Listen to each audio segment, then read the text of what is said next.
25 years ago, two young state representatives had a brash idea that even they had doubts about becoming a reality.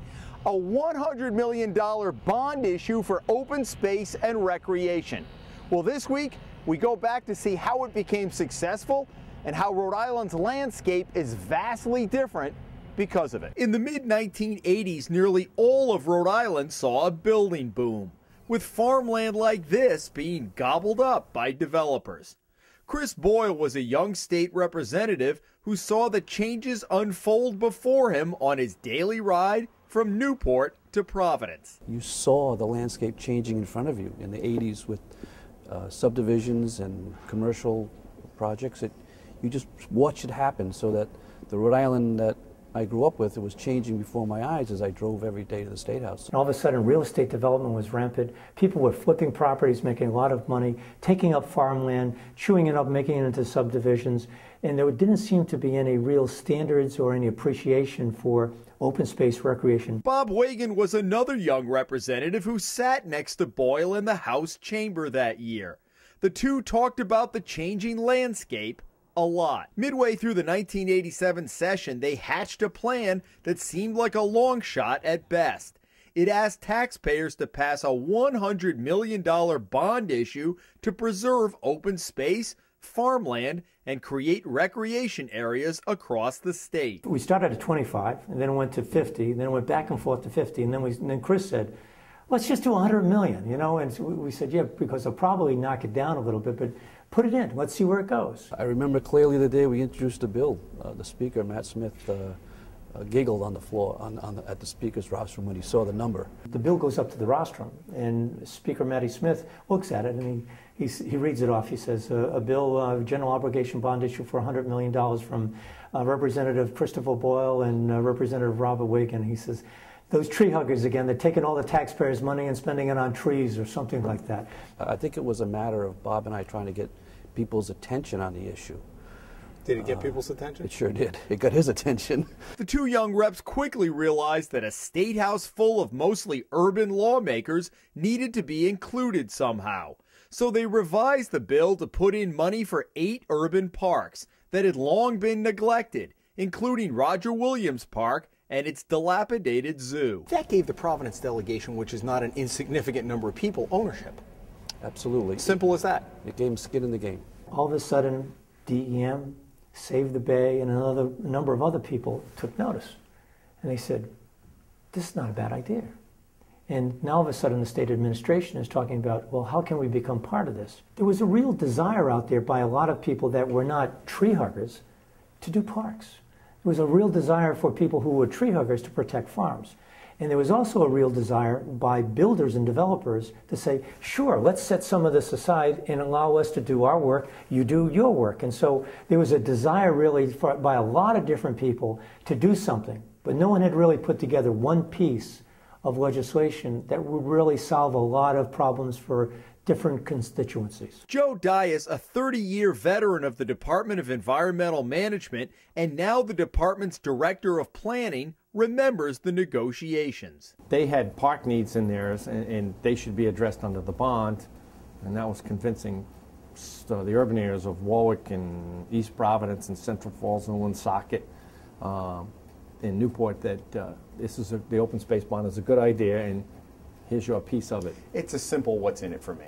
Bingo. The final version of the bill was scaled back to just over $65 million and was packed with the signatures of dozens of co-sponsors wanting to get in on the legislation.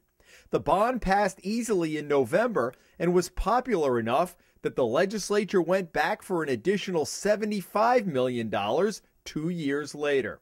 So what did the money buy? We've acquired land in every city and town in the state. It's all spread out through the state, all spread out. Even the local grants, one of the scoring criteria is geographically spread the funds. Ed DePreet, the governor at the time, envisioned a super beach in South County.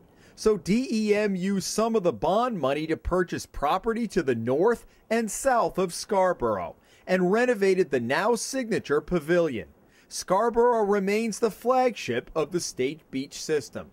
Over the next 2 decades, the state would use the money to rehab the Mesquamaket Beach Pavilion to the south as well as Roger Wheeler and East Matunic along the South County coastline. The money also purchased the controversial Black Point property just to the north of Scarborough in Narragansett. Black Point has a series of walking paths that lead down to a breathtaking view of the coastline. Also included, the Fisherman's State Park campground near Point Judith, which is booked months in advance every year. Another key component, preserving farmland that was being eyed by developers. And 25 years later, the parks that drew in the urban legislators have all been rehabbed, courtesy of a total of $12 million for Roger Williams Park and its zoo, $800,000 for City Park in Warwick, $400,000 for Slater Park in Pawtucket, $250,000 for what is now called Rose Larissa Park and the historic Loof Carousel in East Providence, $250,000 for two parks in Newport, and $200,000 for Jenks Park in Central Falls. The bond was also structured to bring cities and towns to the table, forcing them to match state money for the purchase of local recreation areas. You leverage local money. So what the $65 million turned out to be, probably closer to the $100 million that we started out with when you add the local contribution to it. Those grants were 50% matching grants. The state was not going to pay 100% for the project. It was a two-way street, both going to commit to get this project done. So every community had to come up with its own money. Correct. And places like Ballard Park in Newport combined 13 acres of private contribution with 54 acres purchased with public money. Rhode Island, which had an initial asking price of $3 million, went for $550,000 in the late 1980s. What acquisition or use of the money are you most proud of? Or most satisfied with? I really think the Blackstone bike path. I mean, that, if you ride it and you see it, you'd never believe you're in Rhode Island. And it brings back all the historical features of Rhode Island, using the Blackstone River, the Slater Mill option. And it goes from, you know, almost through all the urban communities. 25 years later, Boyle still makes the trip up Aquidneck Island in his capacity as a lobbyist at the State House. What goes through your mind as you take that drive now? Well, take the drive, or you see the list, or you go to a park. You go to, you know, I take my children to Roger Williams Park Zoo, and I say, I know that the taxpayers put faith in us. I mean, it was really the taxpayers who have to be thanked about this. They paid the bill, but I think they had the foresight to say we didn't want Rhode Island to be just urban and suburban sprawl. They did. They invested in Rhode Island in the 80s, and I think all of us are enjoying it today. We showed Wagan the list of properties acquired with the bond money over the past 25 years. Were you surprised at the depth and the breadth of it? I was. We both feared that there would be big projects that would gobble up the money. And so the way we broke it up, we thought, well, we've got a fighting chance of trying to get it really diversified out to a lot of people. But you got to give DEM a lot of credit and Joe Dias a lot of credit, because what they did over the years, they parsed it out in a very sensitive and qualitative way. Everybody had the opportunity throughout the state to be able to make moderate improvements in their community, whether it be an urban park, whether it be a piece of farmland that needed to be preserved, whether it was a stretch of coastline, or whether it was some historic preservation. Whatever it was, there was an opportunity for them to be heard before DEM, and there was money set aside in diverse ways so that it wasn't going to be gobbled up by one particular project. In this legislation, where does it rate among some of the stuff you got passed? Boy, this would have to be up near the top. Where does this piece of legislation rank among some of the ones you've put in? Oh, I think it's one of the best.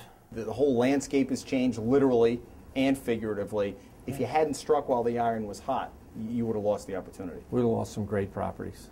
Jim Hummel for the Hummel Report.